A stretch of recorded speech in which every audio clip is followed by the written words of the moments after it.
Shalom. Di sini saya akan menjelaskan tentang kristologi. Yang pertama, saya akan menjelaskan pengertian kristologi. Kristologi bagi umat Kristen merupakan penyataan Allah kepada manusia melalui kedatangan Kristus. Kata kristologi berasal dari bahasa Yunani yaitu Kristos, artinya Kristus, dan Logos, artinya ilmu. Ilmu yang berarti ilmu tentang Kristus.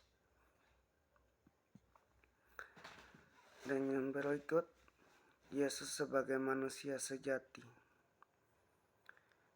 Di antara 3 kitab Injil sinoptik, hanya Markus yang memberikan petunjuk dalam kata-kata pembukanya dengan memperkenalkan seseorang yang lebih dari seorang manusia. Namun di antara ketiga penulis lainnya itu, Markuslah yang lebih memusatkan perhatian kepada Yesus sebagai manusia. Di pihak lain, Matius dan Lukas memusatkan perhatiannya kepada kelahiran Tuhan Yesus.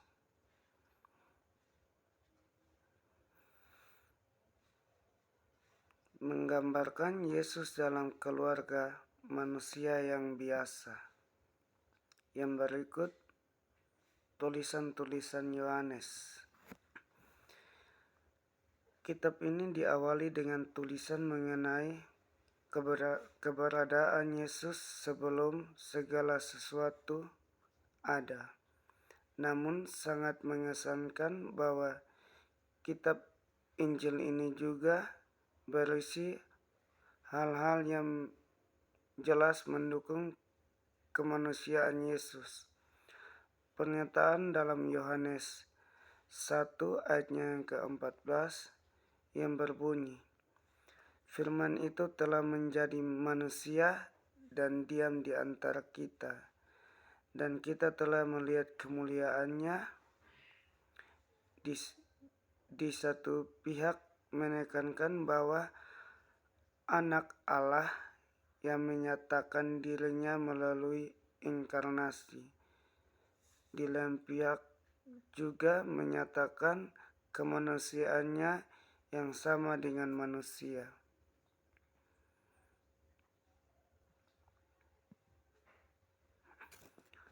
Yang berikut kisah para rasul. Dalam kitab kisah para rasul, maka kita langsung melihat bagaimana Yesus diperkenalkan dalam percakapan mereka. Terdapat dalam kisah para rasul 2 ayatnya yang ke-22, berbicara tentang Yesus sebagai Yesus dari Nazaret, seorang yang telah ditentukan Allah dan yang dinyatakan kepadamu dengan kekuatan-kekuatan dan mujizat-mujizat dan tanda-tandanya. Yang berikut Paulus. Dalam surat-surat Paulus hanya terdapat sedikit keterangan mengenai pokok ini.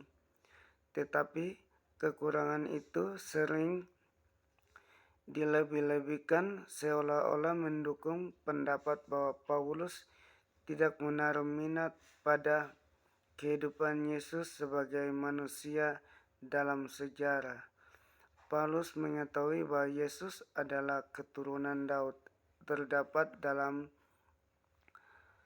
Roma 1 ayatnya yang ke-3. Yang berikut surat Ibrani. Dalam Ibrani 1 ayat 3, penulis memperkenalkan Yesus sebagai anak Allah yang ditinggalkan.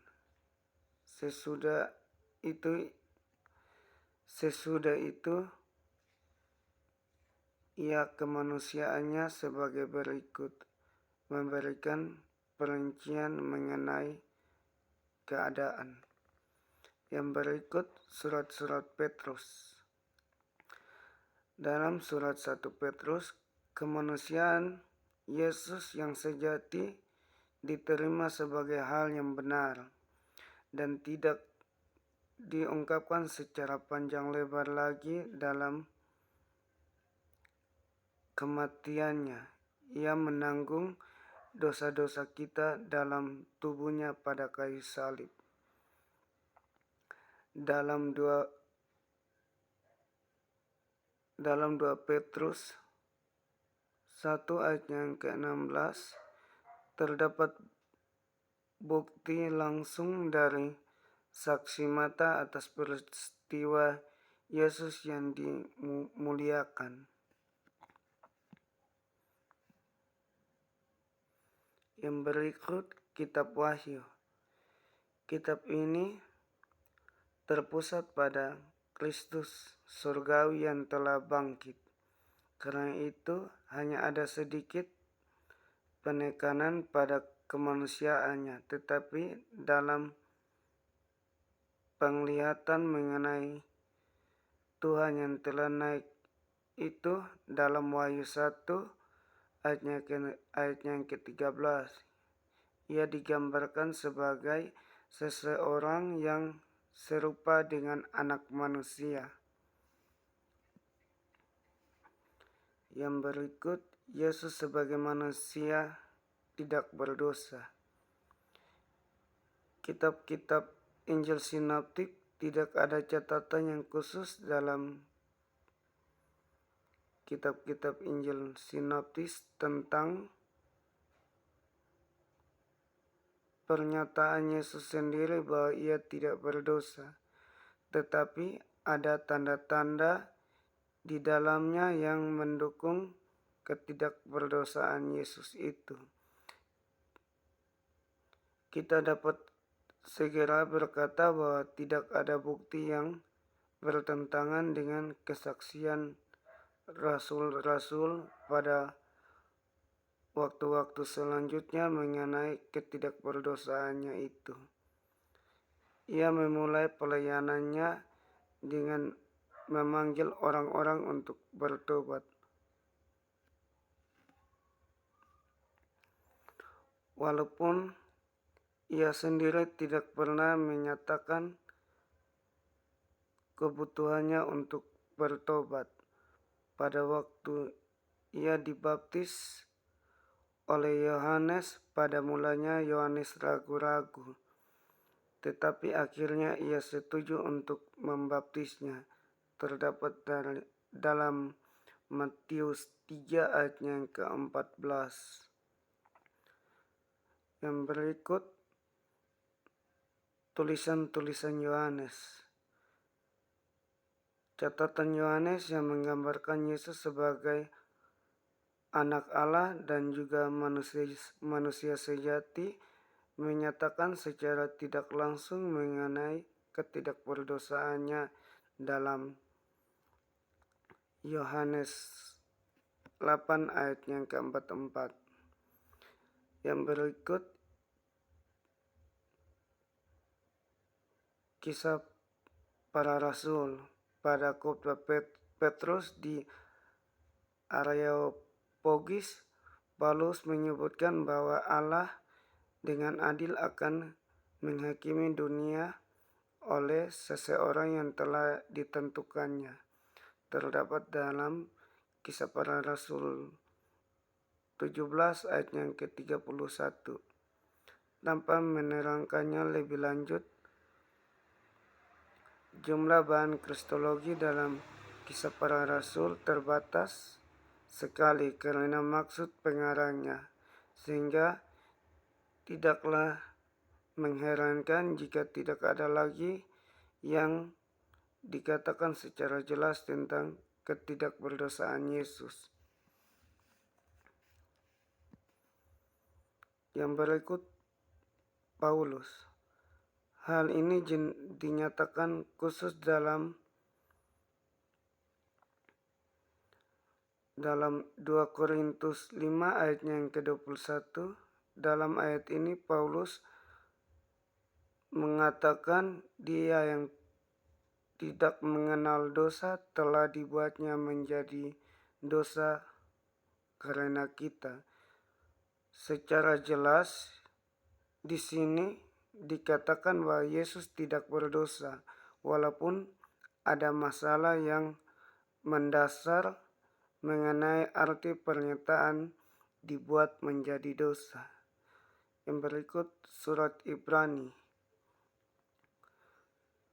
Hanya tidak berbuat dosa. Ibrani 4 ayatnya yang ke-15. Sekali lagi, kemungkinan bahwa Yesus dapat berbuat dosa tidak dibahas, tetapi ditegaskan bahwa ia tidak berdosa. Yang berikut surat-surat Petrus.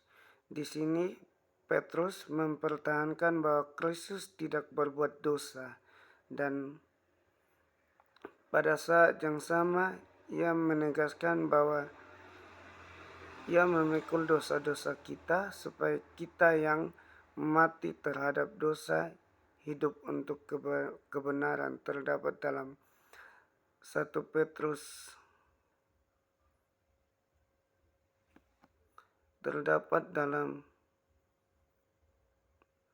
Petrus 2 ayatnya yang ke-24. Yang berikut kitab Wahyu. Kelimas dari kitab ini ialah bahwa penghakiman terletak di tangan Dia yang disebut yang setia dan yang benar. Terdapat dalam kitab Wahyu 19 ayatnya yang ke-11. Tidak ada keganjilan antara pandangan mengenai Kristus, surgawi, dan kemurnian Yesus di dunia. Seandainya ada, maka kebenaran dari seluruh penglihatan harus dipersoalkan.